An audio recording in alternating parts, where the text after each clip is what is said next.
নমস্কার বন্ধুরা, আশা করি সবাই খুব ভালো আছো। আজকে আরও একটা নতুন রেসিপি নিয়ে চলে এসেছি, আভদি পালক। অনেকেই লেসুনি পালকও বলে।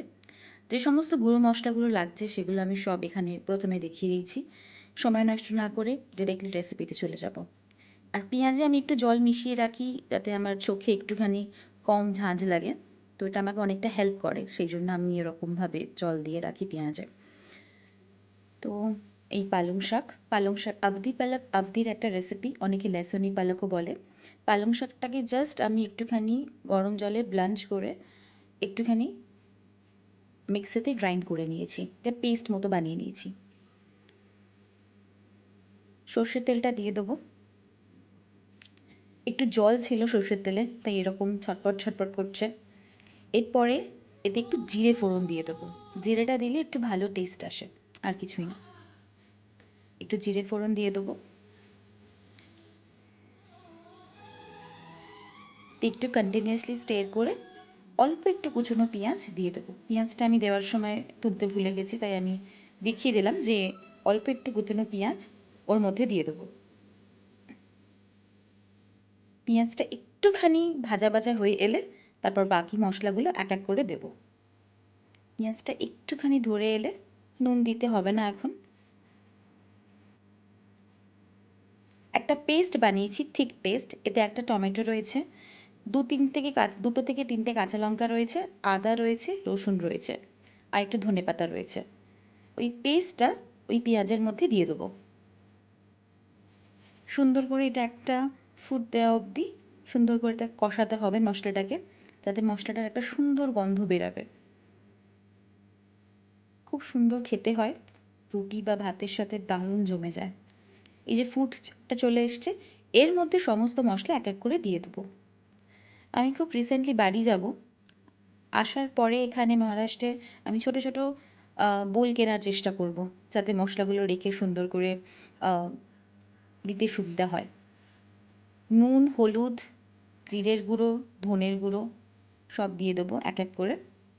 আর ওইটা গোলমরিচের গুঁড়ো, ওটাও একটু দিয়ে দেবো। আর গরম মশলার গুঁড়োটা পরে দেবো।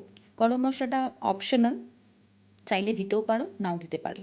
সবই 1 টিস্পুন করে। নুনটা স্বাদ মতো দেবে, নুনটা একটুখানি টেস্ট করে নেবে যখন নুনটা দেবে।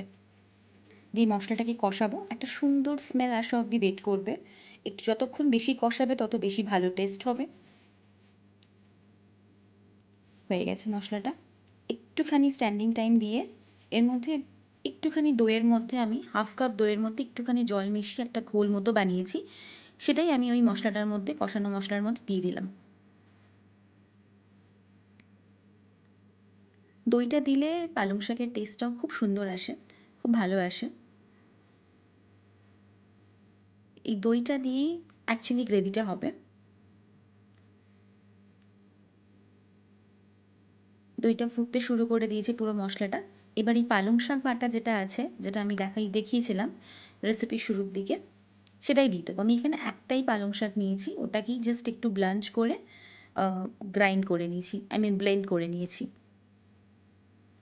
খুব সুন্দর একটা কালার এসেছিলো, আমার বেশ পছন্দ হয়েছিল হলুদের সাথে সবুজের কম্বিনেশনটা।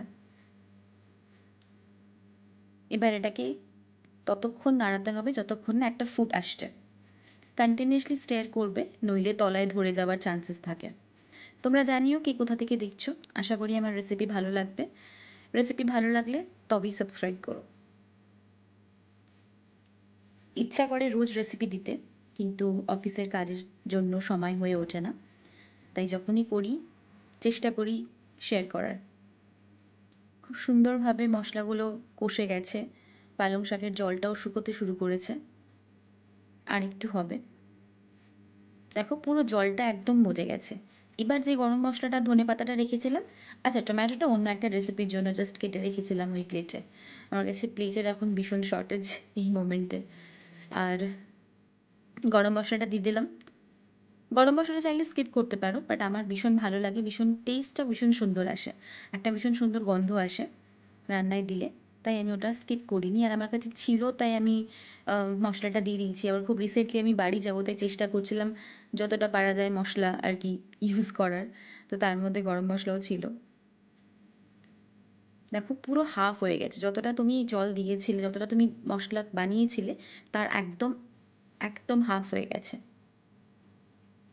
পুরোপুরি ফুটতে শুরু করে দিয়েছে। আমাদের আভদি পালাক রেডি অ্যান্ড সার্ভ।